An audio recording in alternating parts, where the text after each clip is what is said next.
Am I the a-hole for going off on my sister for saying her bio kids are our kids?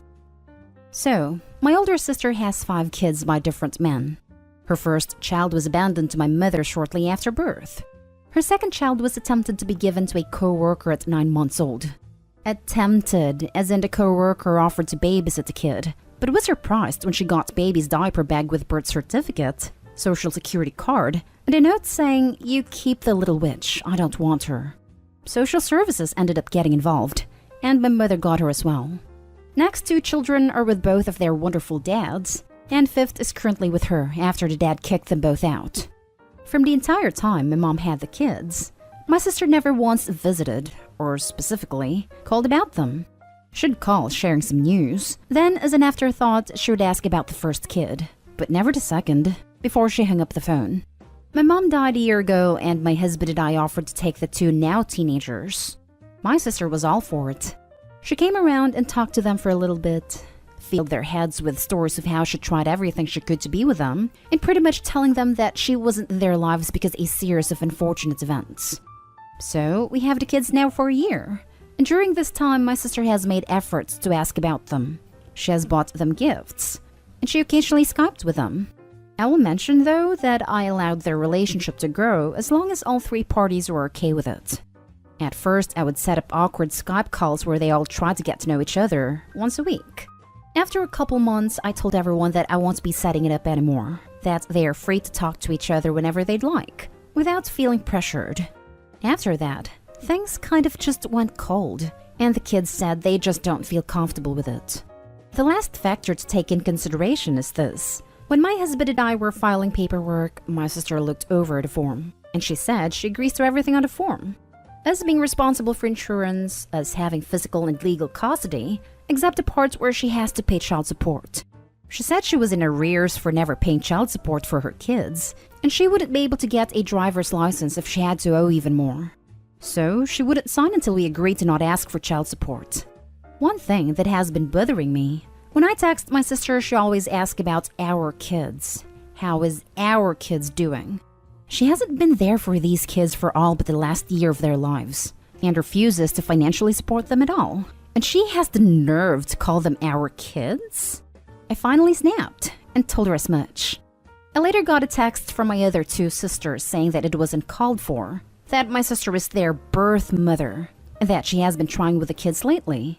Now I'm wondering if I was being an a-hole to my sister and should apologize. My sister was really upset about it.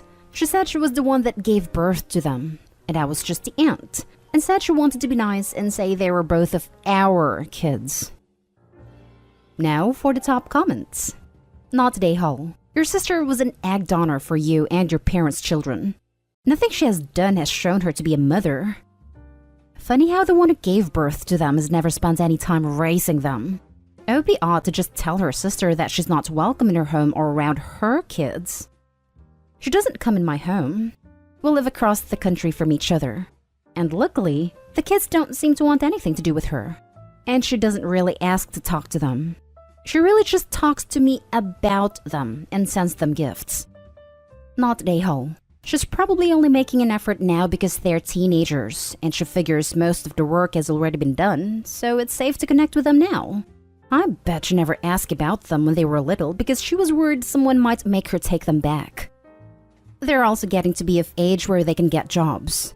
Gotta get on their good side now so she can hit them up for money later.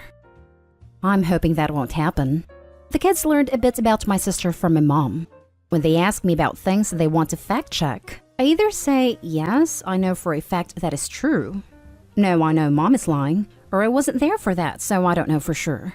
The kids seem to have made up their minds already about how they feel about her without my influence, so hopefully they wouldn't feel obligated if that situation arose. Not a day-hole. Okay, so you snapped, but it's clear why you did. Those kids are yours because you're the one sane adult who stepped in to raise them. To heck with what your sisters and their texts are saying. They aren't the ones raising someone else's children. They can say whatever they want, but you are still the better person.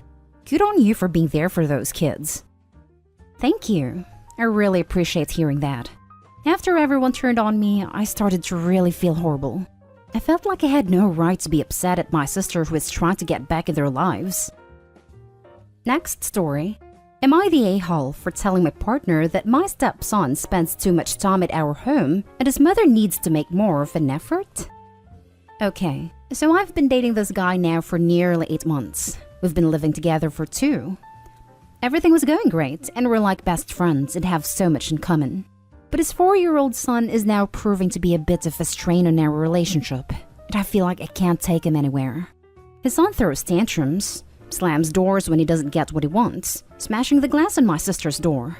When we buy him things, he says, "I didn't want that," or "I don't like it." When we take him to a store, he picks up everything he sees and throws tantrums when he doesn't get them, spits his food out when we cook for him, tells us he doesn't like us, making my 7-year-old niece cry when he says horrible things to her as well as throwing her things off of our balcony, etc. He's a nightmare. Let me just add that his dad always has to buy him new toys every time he takes him out, which I told him he shouldn't. His mother is now treating us like a daycare. And she had him for 1 day last week and having him for 2 next week, while she goes on holiday with her new boyfriend and going out with friends.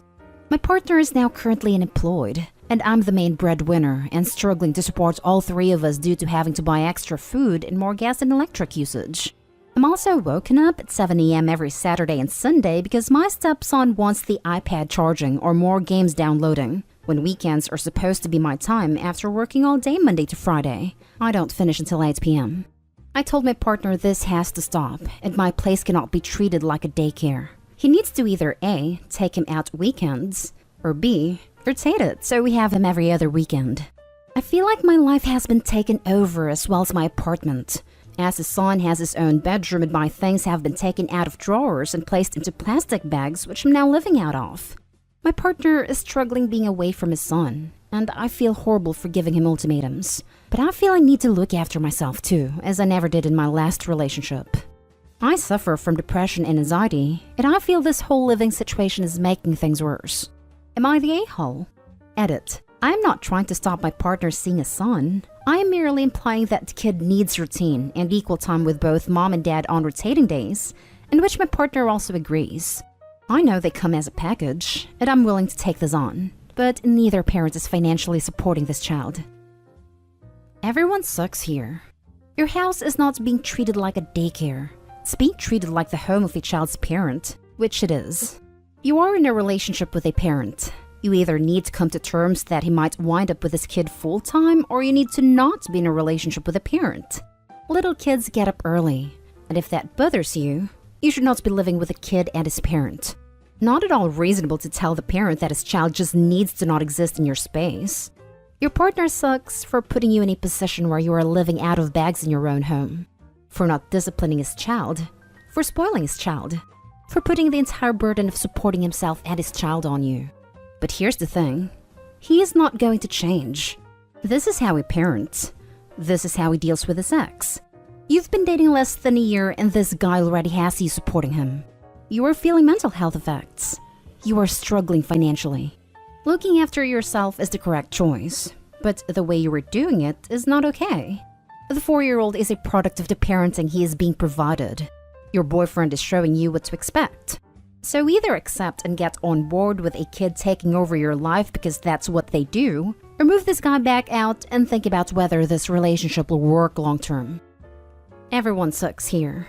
Based on your post history, there is a lot more going on here. You jumped right into moving in with a man you've been with for 6 months, after only recently leaving a horrible man you were with for 11 years.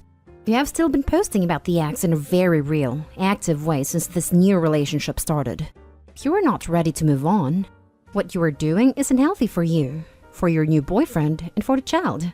You need time alone, a therapist, and peace and quiet. Leave. This is not a healthy dynamic for anyone, and it's up to you to take the reins and fix that. Everyone sucks here. Your partner may have some good qualities, but he sounds like a pretty crappy parent, and that's unlikely to change. And the fact that he has a kid really isn't going to change, so you need to think about whether or not you can live with that. You have not been turned into a daycare. Your partner has a kid. This is the deal when you date someone with a kid. If mom dies or pieces out, you're gonna have this kid 24/7. I encourage you to have some empathy for the kid too. He is a little person with some big feelings who has been shunted around his whole life and is likely given everything he wants because the parents feel some guilt. He's doing what's been reinforced. FYI, I don't blame the child for his behavior. His behavior is down to the parents, and I believe he needs some stability in his life. I hope you realize that having him and your partner move in when you only knew him for 6 months is likely a big factor in this lack of stability. I'm going to have a word with my partner tonight. I was happy leaving it 12 months before meeting a son, but my partner couldn't wait that long. Now for the next story. Am I the a-hole because I didn't want to keep giving my sister money? I'm 19 female and I recently started a new temporary job a few weeks ago that I love. I finally heard back from this field trip instructor / teaching assistant job where I help at the school and they pay me and everybody $16 per hour because of the travel and hard work. I feel like I made the mistake of answering my sister, 26 female, when she asked how much I was making. And now she's been asking me for favors or wanting to be close lately. Her boyfriend, 27 male, and her make minimum wage, which is a little above $8 per hour in our state.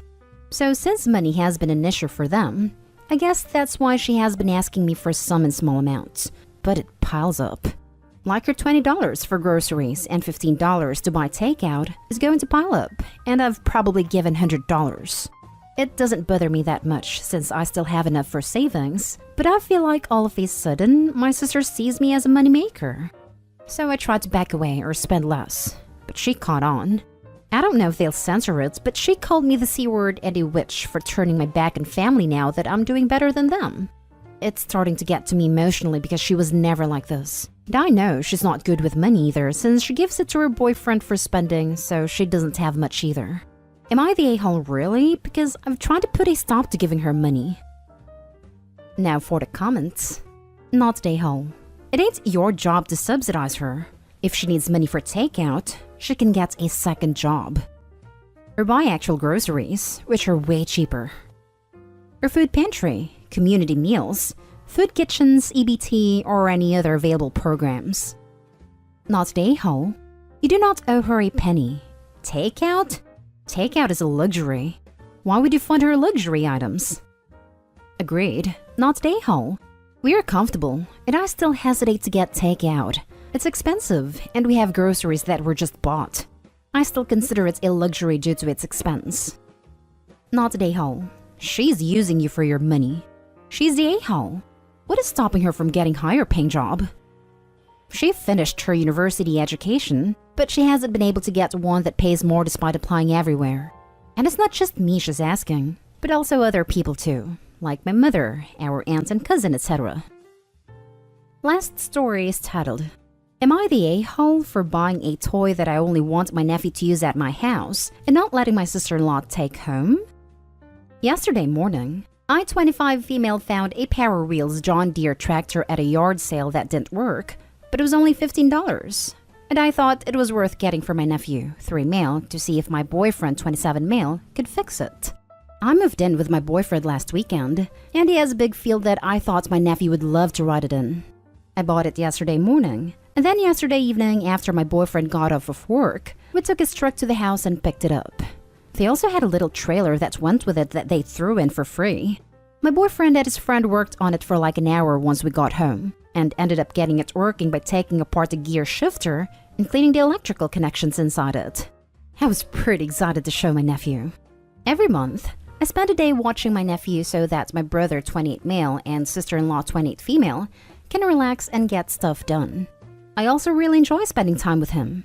Normally, I'll take him to the zoo or the beach or someplace like that, but he is potty training right now, and I didn't feel comfortable going anywhere. So I decided to just hang out with him at my house with my boyfriend and give him the tractor to drive around. He had a blast with the tractor. He would drive around the field, pick up sticks and rocks and put them in the trailer and then move them somewhere else. He had a huge grin the entire time, and by the time the battery went dead, he was getting pretty good at driving it. When my sister-in-law came to pick him up, he showed her his new tractor and she wanted to put it in their SUV to take home. I said that I preferred the tractor to stay at my house so that he would be excited to come over and play with it, and they don't have a very big yard to drive it in anyway. She then proceeded to say I was being an a-hole, In nicer words, for getting him a really cool present that he is only allowed to use at my house. Not day haul. There's nothing in this scenario any different than having a pool or tire swing that he'd be excited to play with, except it moves. And when he's older, he'll have fond memories of your house and the tractor. Not day haul. And the sister-in-law should be happy that Opie wants to keep toys around to entertain her nephew, instead of expecting sister-in-law to bring things with her every time to keep him occupied. Not to mention, it's pretty petty to call Opie an a-hole over that, when Opie's willing to give up time just to make sure her brother and sister-in-law can have some time away from the kid. That's not an obligation on Opie's part. That's a courtesy. Not day haul. My mother has always kept toys at her house for when she babysat grandkids, and it was understood that these toys were specifically for when the kids visited. I think your sister needs to understand that as well. Not to mention, if you have other nieces or nephews, eventually this will be something for them to play with when they come visit you. Not day haul. It's like if you let him play with an iPad. That's something he can do when he visits your house, and obviously isn't something he gets to take home because he likes it so much. If he likes it so much, the mom could go buy him one for their house, but you are definitely in your right for keeping it at your house because it's yours, and you could even keep it for when you have kids. If you want kids, of course. Did the boy know it was going to stay at your house? If so, not day haul. The members of our family who have had kids over keep toys at their house. It makes life easier. I think that's a great idea. I didn't really present it as a gift or anything to him. As far as he knows, it's just part of my boyfriend's tractor collection. He has a big tractor and riding mower, so this one looks really cute sitting next to them. This was the first time he has ever been to this house too.